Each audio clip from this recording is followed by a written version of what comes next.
Hello dear student, हम लोगों के पास एक क्वेश्चन होता है। ये क्वेश्चन 10th स्टैंडर्ड का ही मुझे दिख रहा है।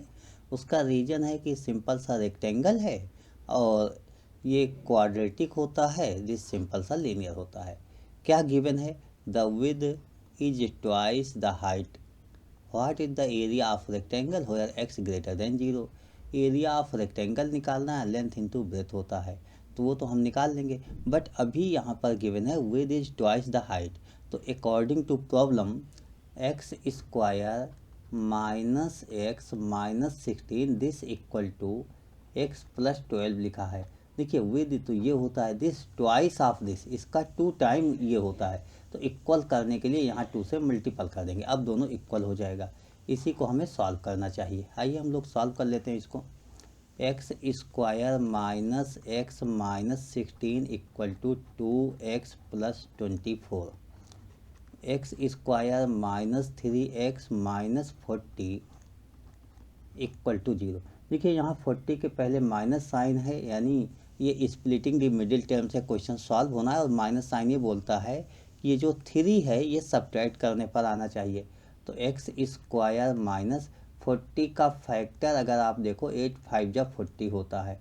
यहाँ पर हो जाएगा minus 8x plus 5x minus 40 equal to 0। इस तरीके से आपने नोट कर लिया।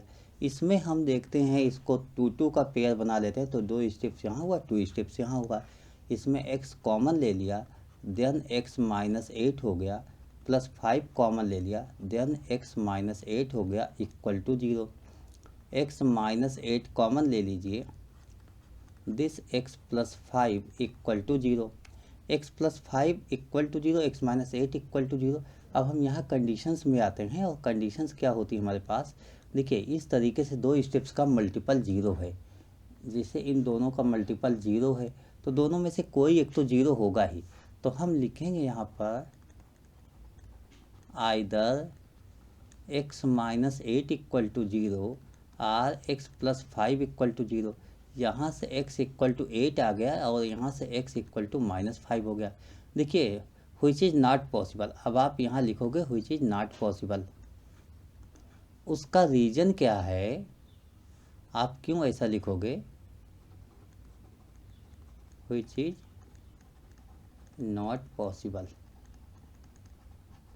उसका रीज़न क्या है, because x is greater than 0। ये लिखा गया था x ग्रेटर देन 0, यहाँ पर माइनस 5 है, तो ये तो हमारा कैंसिल आउट हो गया। अब यहाँ से x इक्वल टू 8 हो गया, देयरफॉर x इक्वल टू 8, यही आपका फाइनल हो जाएगा। इसी के आगे मुझे कंटिन्यू करना है। देखिए क्या करना है मुझे, सबसे पहले मुझे लेंथ निकालना है, ब्रेथ निकालना है, यानी विड्थ आपके पास क्या हो जाएगी, x square minus x minus 16। Hence we get width of a rectangle x square minus x minus 16। यहाँ पर हम 8 पुट कर लेते हैं। 8 का square 64 minus 8 minus 16, 64 minus 24 that is 40 हो गया। इसी तरीके से हाइट आप निकाल लो। अच्छा इसका हाफ भी कर सकते हो, बट आप निकाल सकते हो, कोई बात नहीं। x प्लस 12 गिवन था, x की वैल्यू हम 8 पुट कर लेते हैं यहाँ पर, तो ये 8 प्लस 12 इक्वल टू 20 हो गया। लेंथ और ब्रेथ दोनों आ गया, यानी वो अलग बात है कि यहाँ विड्थ और हाइट के फॉर्म में नाम दे दिया गया है, लेकिन एरिया ऑफ रेक्टेंगल आप लेंथ इंटू ब्रेथ करते हो, तो लेंथ आपके पास 40 हो गई और ब्रेथ आपके पास 20 हो गया। 40 20, इसका मल्टीपल 4 2 जा 8 100। इसके बाद इसमें सेंटीमीटर गिवन है कि नहीं गिवन है, ऐसा कुछ तो है नहीं आपके पास कि सेंटीमीटर गिवन है। नहीं गिवन है तो आप क्या लिखोगे, स्क्वायर यूनिट, और यही आपका आंसर हो जाएगा। तो I hope you understood explanation of this question. Okay, thank you, bye.